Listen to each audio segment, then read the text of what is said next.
I prosimo ljudi, kao što možete vidjeti, nalazimo se na Lipovaci i ovdje mi gađamo. Kao što možete vidjeti, mi smo ga pogodili. Sada idemo, ovo je sunset i moj pištolj, ovo se preko pištolj i kupili smo ga kod Kineza i ovo je prigušivac, ali smo ga skinuli pa ćemo ga kasnije popraviti pa ćemo vam pokazati. Taj video će doći za jedno oko 13 sati.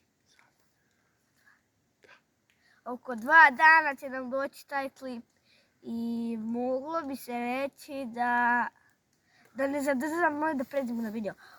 Ovo je moj sazer, stavim ga u moj pištolj.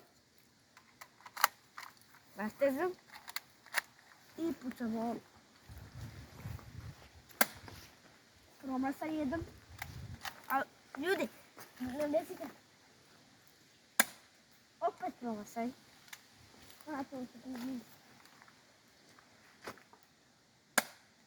Opet promašaj. Možemo se vratiti i ispratiti ovo i pogoda.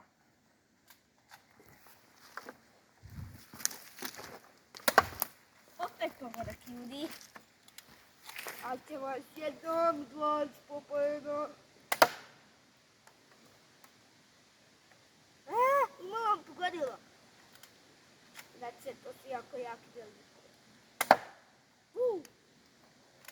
Vrata tajne se nastavimo da se sjećamo.